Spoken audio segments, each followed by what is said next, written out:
जय हिंद दोस्तों, स्वागत है आप सभी दोस्तों का, सभी मित्रों का, सभी मेरे नन्हे मुन्ने प्यारे साथियों का, सभी मेरे शेर शेरनियों का आपके अपने number 1 education platform Bihar arts Vidyakul परिवार में आप सभी का स्वागत है। मैं आत्मा सिंह आप सभी का तहे दिल से हार्दिक स्वागत एवं अभिनंदन करता हूं। सभी को नमस्कार, सभी को सत श्री अकाल, सभी को आदाब, सभी को वालेकुम सलाम बाबू।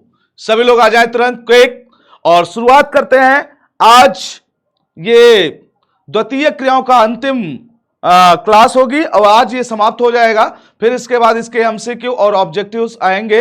आप लोग अच्छे से इसको पढ़िएगा बेहतरीन तरीके से। और ये आज जो हम आपको बताने वाले हैं बहुत इंपॉर्टेंट, वेरी वेरी इंपॉर्टेंट ये पार्ट है। यह सेक्शन आपके एग्जाम में बहुत ज्यादा पूछा जाता है और आप लोग बिल्कुल स्थिर होकर के नोट्स बनाते जाइएगा कॉन्टिन्यूअसली, क्योंकि कॉन्टिन्यूअसली मैं क्लास इसकी ले रहा हूं।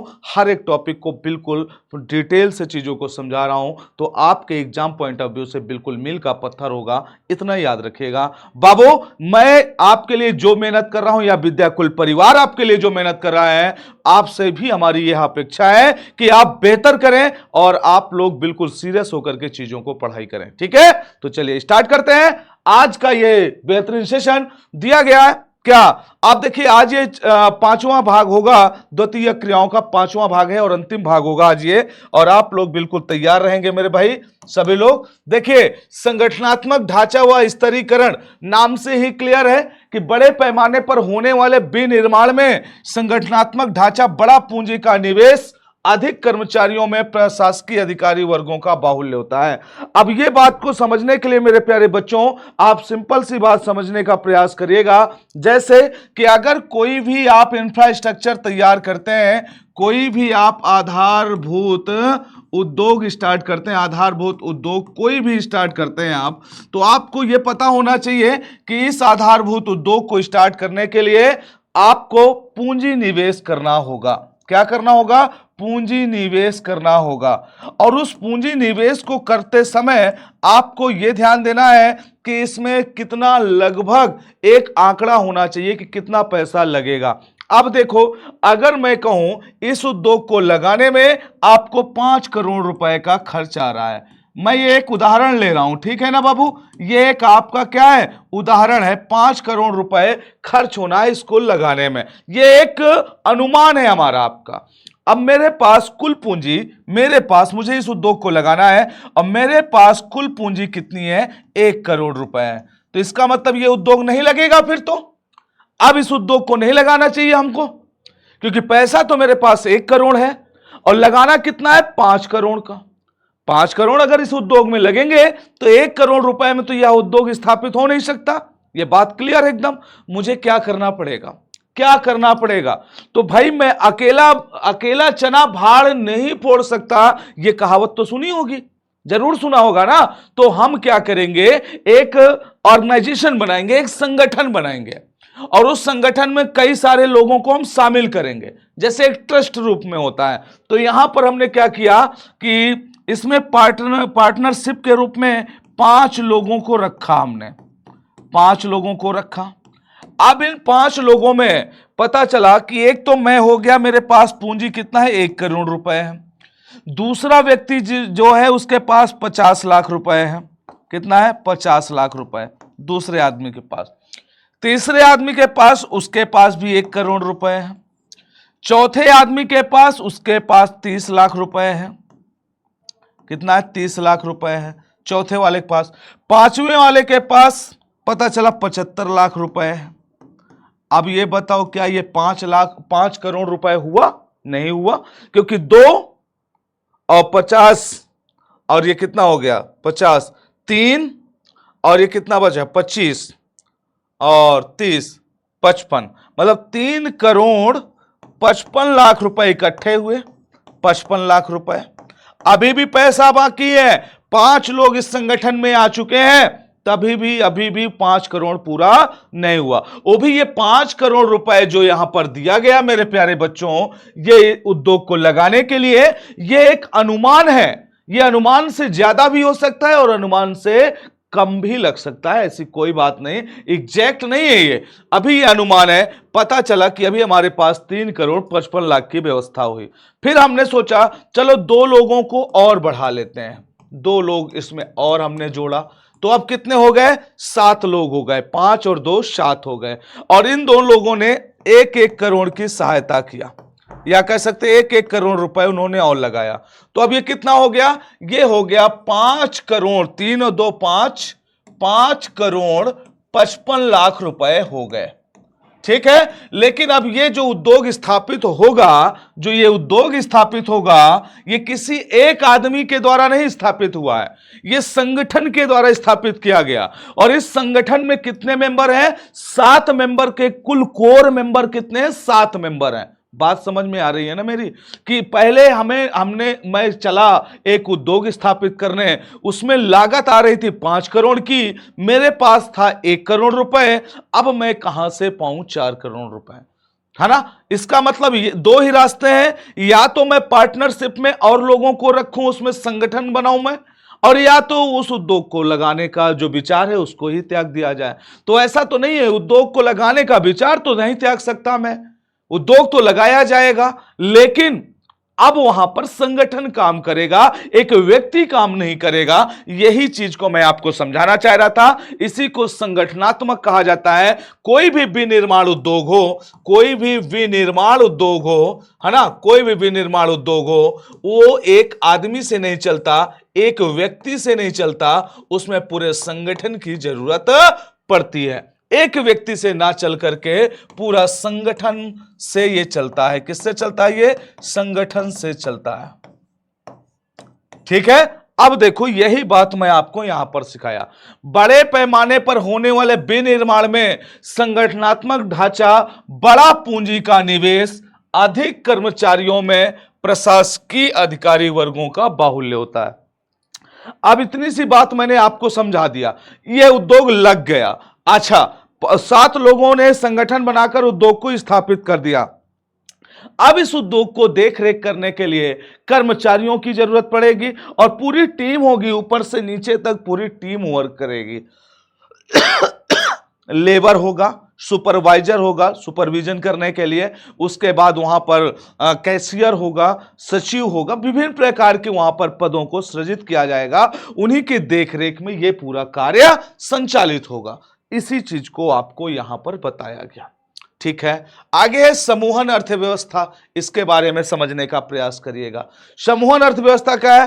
प्रधान उद्योग की समीपता से अन्य उद्योगों को लाभान्वित होना समूहन अर्थव्यवस्था है। सपोज दैट, आप ऐसे समझिएगा कि जैसे कोई उद्योग हो, कोई ऐसा उद्योग हो जो लगाया गया हो, जैसे समझना, जैसे मैंने कहा यहां पर चीनी मिल लगी है, चीनी मिल लगी है। ठीक है। अब इस चीनी मिल के वजह से इसके आसपास के जो मार्केट हैं वो बहुत विकास करेंगे। आसपास के मार्केट, और जो ये मार्केटिंग है ये भी कहीं ना कहीं आपका सेकेंडरी हो जाएगा या टर्शियल हो जाएगा।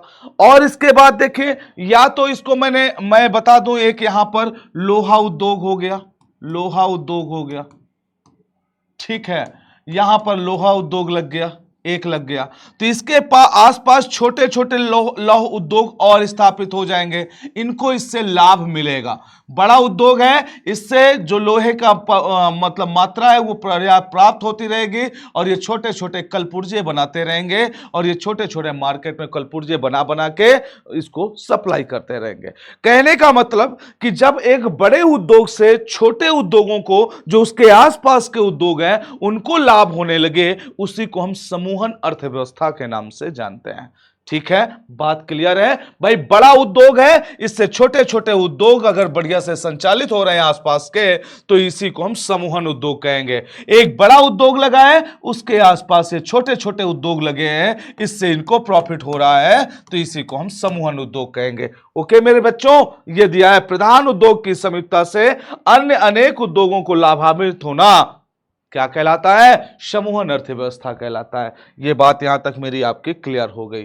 ठीक है। धुएं की चिमनी वाला उद्योग, अब देखिएगा इसके बारे में अगर हम समझें तो वेरी इंपॉर्टेंट, बहुत इंपॉर्टेंट है, और आप लोगों ने देखा भी होगा इन सारी चीजों को। ऐसा नहीं है कि कुछ मैं नया बता रहा हूं, बस आज मैं आपको पढ़ाने के उद्देश्य से इसको समझा रहा हूं, बाकी ये सारी चीजें आप लोग देख रखे हैं, नहीं देखा। क्या ये बताओ आप लोग, ईंट को पकते हुए धुआं, जो चिमनी से धुआं निकलता है, उसको नहीं देखा आपने? नहीं देखा, बोलो। नहीं देखा आप लोगों ने? देखा है ना। वही चीज तो यहां पर मैं आपको समझा रहा हूं कि धुएं की चिमनी वाला उद्योग, अब जैसे मैं कहूं ईंट उद्योग है, ईंट बनती है वहां पर, और ईंट जब पकती है तो चिमनी से धुआं निकलता है ना, निकलता है ना।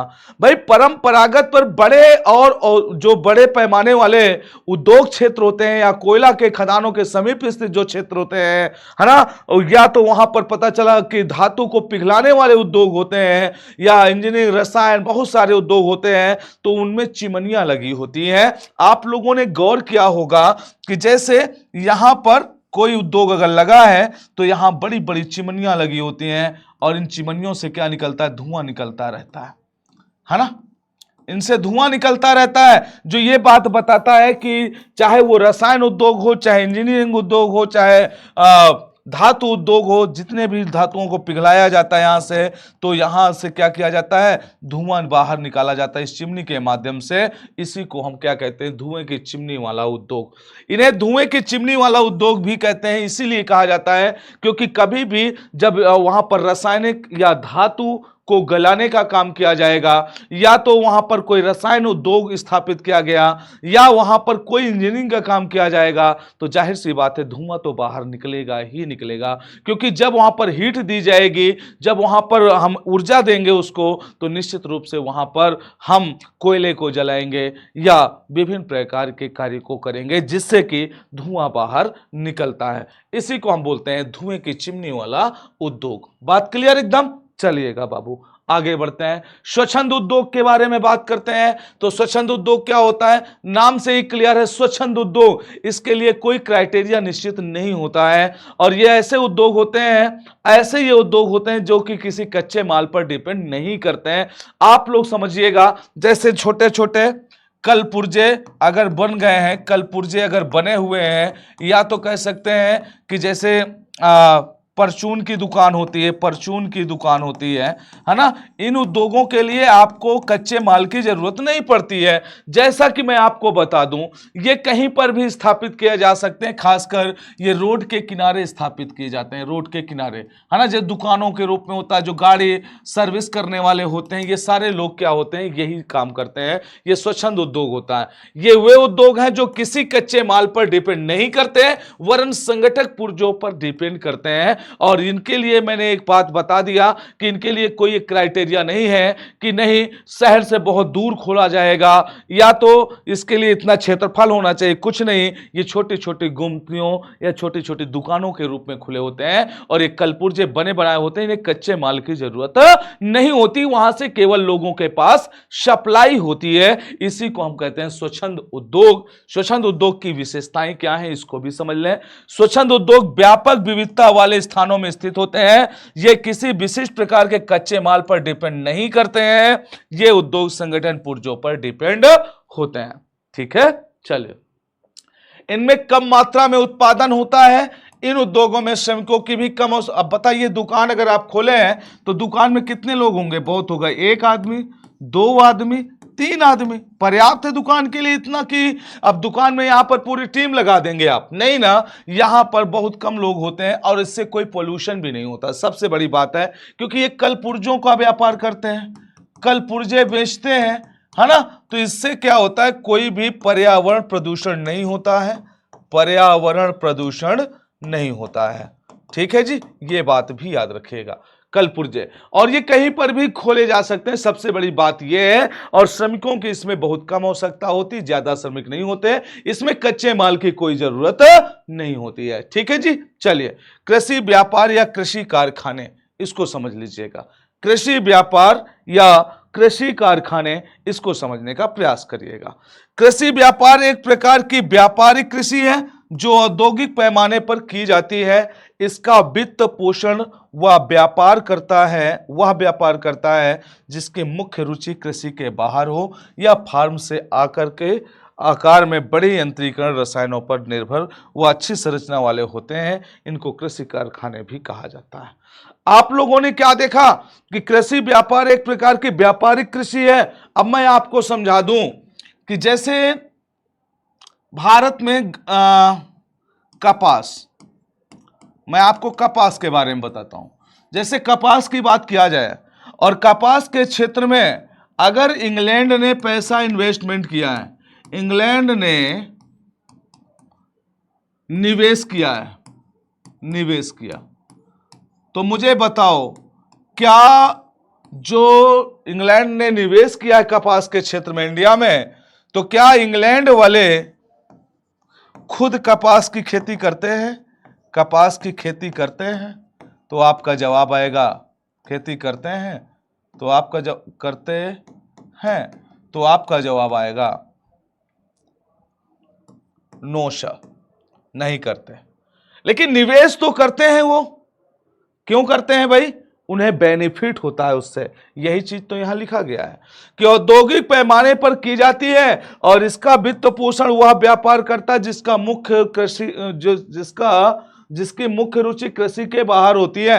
वो कृषि से जुड़ा नहीं होता, लेकिन वो अपने उद्योगों के लिए काम करता है। और ये क्या होते हैं कि यहां पर पैसा लगाए, है ना, भारत में पैसा लगा दिया कपास में, यहाँ के लोग उसमें खेती करते हैं, फिर वो उसको क्या करता है, कपास को यहां से ले जा करके, है ना, कपास इंडिया से ले जाएगा, इंडिया से क्या करेगा, कपास को ले जाएगा, कपास को ले जाएगा कहां पर, अपने उद्योगों पर, अपने उद्योगों के पास ले जाएगा। और अपने उद्योगों के पास ले जाएगा या अपने उद्योगों के पास ले जाएगा वहां पर, और वहां उससे क्या बनाएगा, इससे अच्छे शर्ट तैयार किए जाएंगे, अच्छे पैंट्स तैयार किए जाएंगे, है ना, और उसको फिर क्या करेगा, उसको मार्केट में, इंटरनेशनल मार्केट में बेचेगा, इंटरनेशनल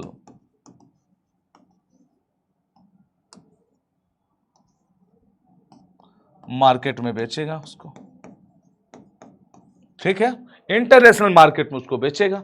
लेकिन इसका अगर आपसे कोई पूछे कि जो निवेश कर रहा है खेती में वो भी खेती करता है क्या, नहीं करता। वो जो दूसरे देश का होगा जो निवेश करेगा वो खेती नहीं करता, वो दूसरे क्षेत्रों से जुड़ा होता है। बस वो इतना करता है, यहां पर पैसा लगाया और पैसा लगा करके आपको खेती करने के लिए वो प्रोत्साहित किया, और जब उत्पादन हुआ तो आपसे उसको ले जा करके और अपने उद्योगों के पास छोड़ता है, और उद्योगों से उसको मॉडिफाई करके बढ़िया शर्ट, बढ़िया पैंट, विभिन्न प्रकार के कपड़े बनाए जाते हैं, और कपड़ा उद्योग उसका बेहतरीन चलता रहता है। यही है इसकी मेन करासानी, ठीक है। लौह इस्पात उद्योग को आधारभूत उद्योग क्यों कहा जाता है? मैंने आपको शुरुआत में ही बताया कि लौह इस्पात उद्योग को आधारभूत उद्योग इसलिए कहा जाता है कि सभी उद्योगों की जननी है।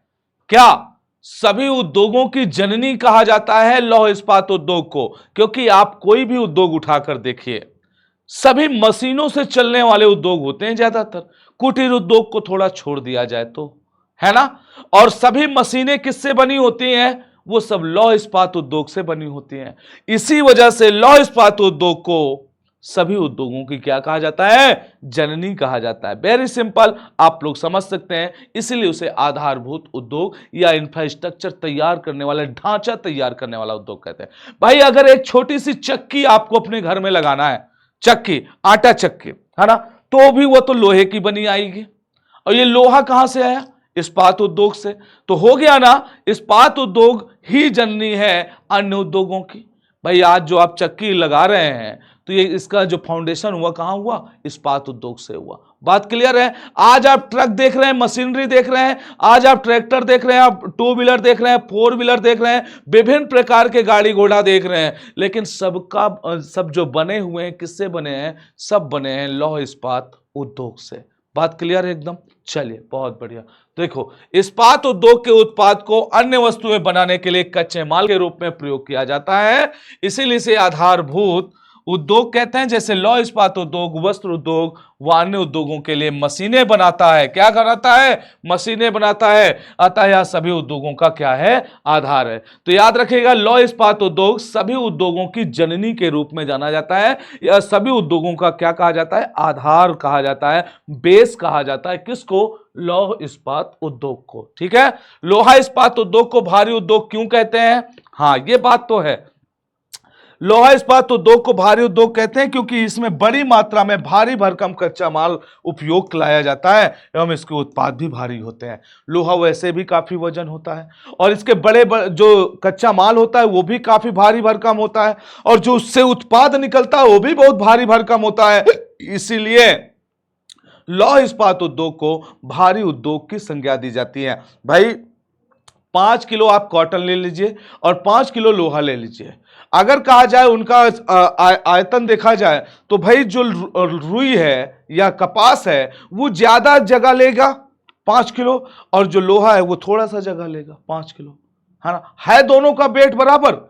लेकिन आप देख पा रहे हैं कि जो लोहा है वो इतने छोटे से जगह में आ गया और जो रुई है बहुत बड़ा जगह लिया। कहने का मेरा सीधा सेंस ये है कि जो लौह इस्पात उद्योग होता है वो भारी उद्योग है। क्यों? क्योंकि लोहा वैसे भी बहुत भारी होता है, चाहे वो कच्चे माल के रूप में हो चाहे वो उत्पाद के रूप में हो, लोहा भारी होता है। इसीलिए इसे क्या बोलते हैं? भारी उद्योग कहा जाता है। बात क्लियर एकदम? चलिए बहुत बढ़िया। और आगे देखिएगा यहां पर प्रौद्योगिकी ध्रुव। आप देखिए ये वेरी वेरी इंपॉर्टेंट है भाई, वे इसको लिख लेना, ये वेरी वेरी इंपॉर्टेंट है, बहुत इंपॉर्टेंट है, एग्जाम में पूछा जाएगा आपसे। वे उच्च प्रौद्योगिकी उद्योग जो प्रादेशिक रूप में संकेंद्रित है, आत्मनिर्भर तथा उच्च विशिष्टता लिए होते हैं, उन्हें प्रौद्योगिकी ध्रुव कहा जाता है। ये सिंपल सी बात है, इसको याद रखिएगा। जैसे सिलिकॉन घाटी है, अब कुछ क्षेत्र ऐसे होते हैं, कुछ क्षेत्र ऐसे होते हैं कि जो किसी एक उद्योग के लिए फेमस हो जाता है, किसी एक उद्योग के लिए क्या होता है? फेमस हो जाता है वो एरिया। जैसे सिलिकॉन वैली हो गया यूएसए के अंदर, भारत में बेंगलुरु हो गया सिलिकॉन वैली कहा जाता है। समझ गए? टेक्नोलॉजी का प्रयोग है। सिएटल के समीप सिलिकॉन वन घाटी है। तो कहने का सीधा से सेंस ये है कि जहां पर इस तरह के इलेक्ट्रॉनिक्स से संबंधित जो उद्योग होते हैं, जहां पर टेक्नोलॉजी का ज्यादा प्रयोग किया जाता है और वह क्षेत्र टेक्नोलॉजी की वजह से फेमस हो जाता है, तो उसे हम प्रौद्योगिकी ध्रुव के नाम से संबोधित करते हैं। बात क्लियर एकदम? चलिए बहुत बढ़िया। ये हो गया सिलिकॉन घाटी और बेंगलोर। आगे देखिएगा, जंग का कटोरा। अब देखिए नाम से क्लियर है, नाम संयुक्त राज्य अमेरिका में स्थित पिट्सबर्ग, बहुत इंपॉर्टेंट, ये लोहे के लिए जाना जाता था, लोहे के लिए। 6 जंग का कटोरा कहा जाता है, नाम से जाना जाता है इसको। और क्योंकि पिट्सबर्ग लौह उत्पादन का प्रमुख क्षेत्र था जिसका महत्व अब घट रहा है, धीरे धीरे इसका इंपॉर्टेंस क्या हो रही है? घट रही है। किसी समय में वो बहुत इंपॉर्टेंट क्षेत्र हुआ करता था, किसी समय में बहुत इंपॉर्टेंट एरिया हुआ करता था पिट्सबर्ग लौह इस्पात उद्योग के लिए, लेकिन वर्तमान में देखा जाए तो उसका जो लौह इस्पात उद्योग है काफी घटा है, इसीलिए इसे जंग का कटोरा के नाम से जाना जाता है। समझे? अगर आपके दिमाग में कोई बात आए या कह सकते हैं आपके एग्जाम में कोई क्वेश्चन आ जाए, जंग का कटोरा कहा जाता है, कटोरा किसे कहा जाता है, किसे कहा जाता है, तो आप क्या बताएंगे किसे कहा जाता है? तो आप कहेंगे वो पिट्सबर्ग को कहा जाता है। अगर आपसे कोई ये पूछ ले कि पिट्सबर्ग को क्यों कहा जाता है, क्यों कहा जाता है, तो याद रखिएगा कि पहले यहां पर क्या, पहले यहां पर लौह इस्पात उद्योग बहुत ज्यादा विकसित था,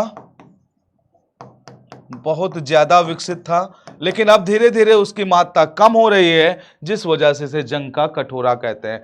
एक बात ये। दूसरी बात, आप लोगों से एक बात और कहना चाहता हूं। आप लोगों को मैंने एक क्वेश्चन दिया था पिछले सेशन के अंदर और आप लोगों ने आज तक अभी तक उसका जवाब नहीं दिया।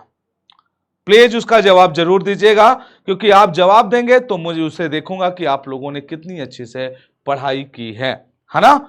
और आगे के लिए भी आपके लिए एक क्वेश्चन है, ध्यान रखिएगा।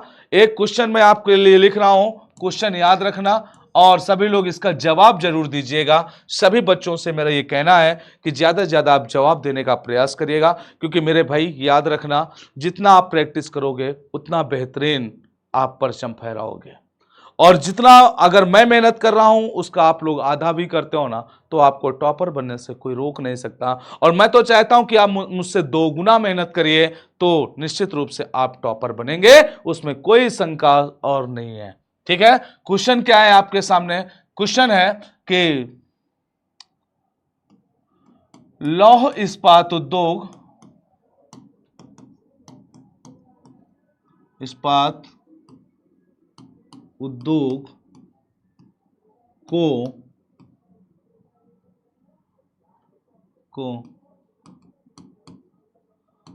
आधारभूत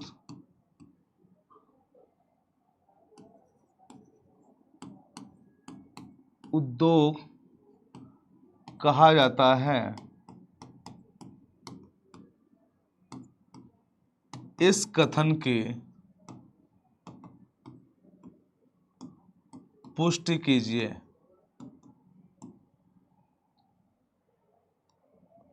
पुष्टि कीजिए। लिखिएगा जरूर मेरे बच्चों, और लिख करके इसको जवाब दीजिएगा कमेंट बॉक्स में, आप डालिएगा इसको और मैं जरूर चेक करूंगा। ओके, ठीक है बाबू। तो चलिए आज के लिए इतना ही, फिर मिलते हैं नेक्स्ट क्लास में। और आज से ये चैप्टर आपका खत्म हो गया, इसके बाद नेक्स्ट चैप्टर की हम शुरुआत करेंगे। और आप लोग बेहतरीन तरीके से पढ़ते लिखते रहिए। अगर कोई डाउट हो तो आप कमेंट बॉक्स में छोड़िए। विद्याकुल परिवार एनी टाइम आपके लिए तैयार है। आप ज्यादा से ज्यादा मित्रों को सेशन को शेयर कर दीजिएगा, और अगर कोई नए व्यूअर्स है ना तो चैनल को सब्सक्राइब कर लीजिएगा, बेल आइकन प्रेस कर लेना। जीत हमारी होगी, इसमें कोई डाउट नहीं है। बस मेहनत करते रहिए, मेहनत करते रहिए, मेहनत करते रहिए। Okay okay, thank you very much. फिर मिलूंगा नेक्स्ट क्लास में, तब तक आप लोग पढ़ते लिखते रहिएगा। जय हिंद, जय भारत, बाय बाय।